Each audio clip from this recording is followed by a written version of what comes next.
Hi Aries, welcome back to the Astrology 33 channel. This is your May 2023 tarot reading. Thanks to those of you who like, viewed, shared, and subscribed to the channel. I appreciate all of that. For those of you new to the channel, of course what we have in front of us, it's a Celtic cross spread as always, and also put with the 4 agreements, the Wisdom, the Oracle, and Mudra card for you guys. We're actually going to start the reading off by rolling those astrology dice we have in front of us to get an idea of where you folks should be as far as that goes.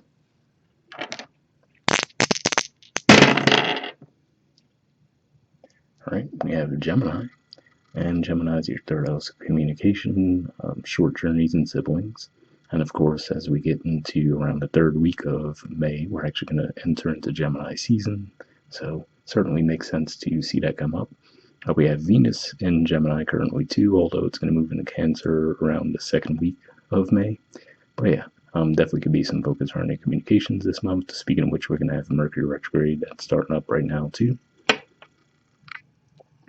Alright, we have Saturn. So Saturn is actually in Pisces, which is your 12th house of spirituality, blind spots, and mental health. And we have 9.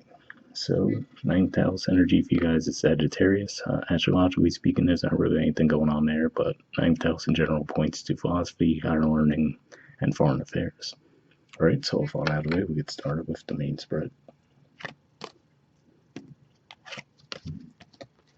In the main situation position, we have the Ace of Swords, and challenging that, we have the Seven of Swords. So I could see these energies playing off of each other a couple different ways. For one, could just be saying that if you were a victim of some kind of deception in the past, even if this was self-deception, I feel like this is saying this month those insights will come to you as far as what the deception was. But the more cautionary way this could be playing out could just be saying that yes, you can find out about some deception, but I wouldn't necessarily trust that information if it comes from the mouth of another person. You know what I mean? So like, let's say a quote-unquote friend of yours comes forward and tells you, oh, so-and-so did this, that, and the other to you, right? I wouldn't necessarily believe that. But if it's more of a thing where intuitively you get a certain insight around something, or you just hear some kind of message that seems to resonate with you really strongly, I would trust that over something just coming out the mouth of another person, especially if they would have something to gain by giving you false information.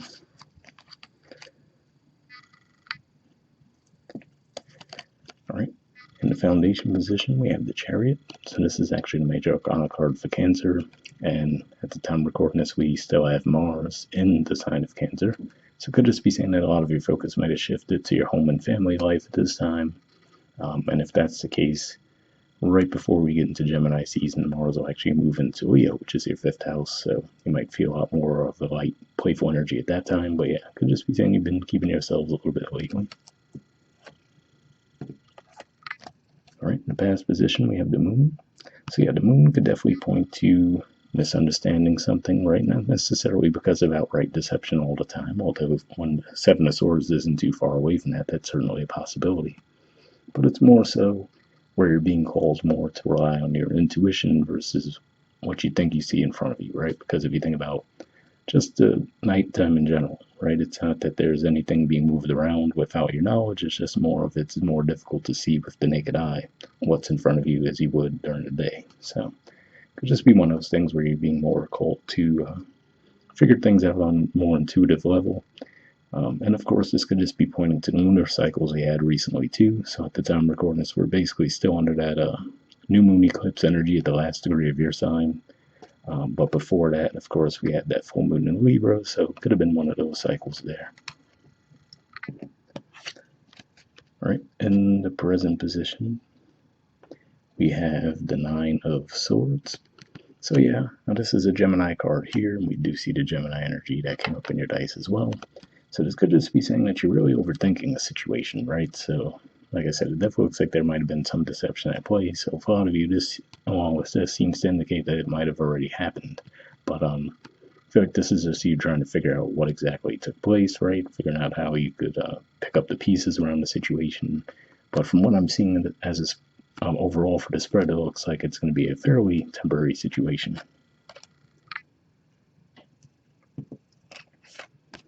All right, in the near future position, we have the King of Swords. So this is Aquarius energy here. So to me, this says that you're going to feel a lot more confident in what you know, right? In the near future, if we think about it, we see the sword, we see the crown, just like we saw in the Ace of Swords. So I feel like this is saying that information you feel like you're lacking right now, in the near future you will have that information and you'll be more confident and stable moving forward from there.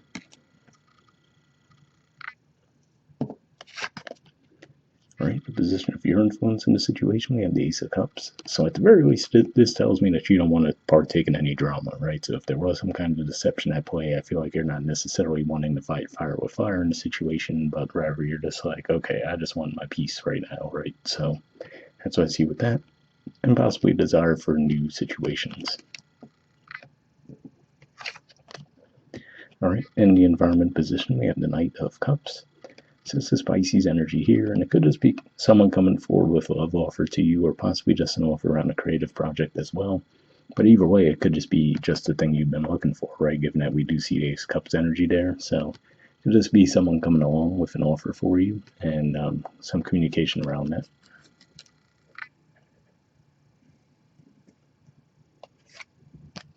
Okay, in the hopes or fears position, we have the Lovers. So yeah, Gemini energy again here, which we saw in the dice, and it could just be saying that maybe you're just hoping for that lightness of that energy, right? So maybe you're feeling like, okay, Taurus season's a little bit heavy because, like we said, we have that Mercury retrograde starting up. We're in eclipse season, right? So Taurus season can be a little bit heavy overall this year, but I'd just be saying that you're looking more forward to that, right? Gemini energy is a more supportive energy for you as an Aries than, say, a Taurus energy would be. But beyond that, could just be saying that you're hoping for things to be worked out behind the scenes as well.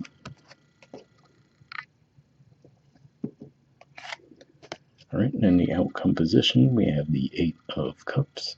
So Pisces energy here. So to me, this says that you will be leaving behind things that just don't seem to serve you anymore, right? So even if it is, like I said, some deception that you might have gone through in the past, right? To me, that Eight of Cups energy represents leaving those things behind, right? So if you realize that whatever the deception was, like, okay, maybe this was someone I thought that I could trust, right? But apparently not. Just move forward, right? But if anything, I feel like this is leaving behind that overthinking type energy, right? Especially because for you guys, Pisces energy can represent that energy of overthinking, being stuck in your head around certain things, given that it's a 12th house energy. And we have Saturn back there, which we saw come up in your dice as well. So yeah, it could just be saying your thoughts might have been a bit heavy lately. I feel like this is saying that as we progress toward Gemini season, you'll actually be leaving those things behind and feeling lighter. All right, and bottom of the deck, we have the Five of Swords. So yeah, more Aquarius energy here, just like we saw with the Seven of Swords. So to me, this says this could just be the energy in the air, right? Where everyone's trying to one-up each other. So that's why I'm saying, if you get information directly from another person about, oh, this is what so-and-so did to you, right? But you don't really have firm proof of that, and that person spreading that message would benefit from you getting this information in some way, I wouldn't necessarily trust it. And this could just be saying to try to withdraw from any types of petty conflicts and conversations in general as well. All right, moving on to your Four Agreements card, we have Always Do Your Best, and it says stay in the present moment. Okay, it says keep your attention on today and stay in the present moment. This is the beginning of a new understanding, a new dream. So definitely a positive message there. Like I said, especially given some of the heaviness of the energy we will have during Taurus season. And moving on to your Wisdom the Oracle card, we have Yin. There's the artwork, and the number is 2.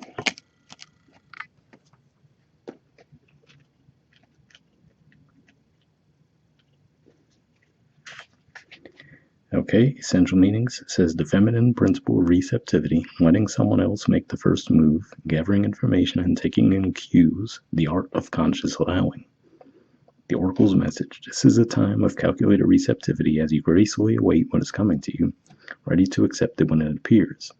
Yin does not involve frozen dreams or even resting, but rather consciously allowing things to flow to you, poised to receive the bounty that will be made available to you. It implies sensitivity as you alertly study the actions of others and contemplate how they will affect you and yours. Remember, you must make space for miracles to appear. Be the shaped, not the shaper, and you will see how quickly your dreams manifest. So yeah, definitely a pretty positive message there, and definitely seems to support that Ace of Cups energy you guys are in, and we do see the Nine of Cups in the environment, which could represent, like it said, letting someone else make the first move and conscious allowing, right? So hopefully that resonated. The relationship message says, let others take the lead right now. Your power lies in small gestures, self-awareness, and conscious surrender. By yielding the reins, you will find yourself effortlessly moving closer to what you truly desire. Permit others to tell you who they are and who they can be to you by allowing their actions to speak about them. You will be pleasantly surprised. So yeah, again, a pretty positive message there as well, especially like we said, seeing that Knight of Cups energy in the environment. That does look like an energy of people wanting to bring things to you this month. All right, the prosperity message says this is the time when the most effective action is to allow others to show you the way forward. Observe their behavior and follow their lead. Your desire to push through must take a back seat for now. Collaborate and offer your ideas rather than dictating what must happen. Let others come to you. It's important that they feel they have power now. Another meaning is about releasing your need to have things in the form you want. How do you want to feel, basking in your success? Now allow the universe to show you the form. Yin is the sign of essence. Things may go more smoothly than you expect.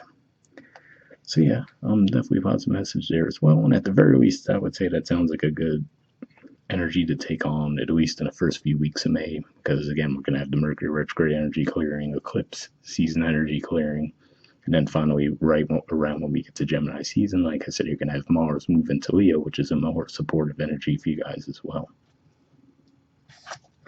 All right, and lastly, we have a mudra for you guys. This is your mudra here. It's the Vishuddha Chakra mudra, and the keyword for it is communication. All right, there's the info on it. If you want to pause it to take a screenshot to read what it has to say. But under benefits, it says improves the health of the thyroid and parathyroid glands, benefits the voice, reduces tension in the neck, improves communication with self and others, increases sensitivity to the thoughts and feelings of others. So if that sounds like a mudra thing be beneficial for you guys, we'll put the description of it in the video, and we'll wrap up there, and I'll see you all next month. All right, bye.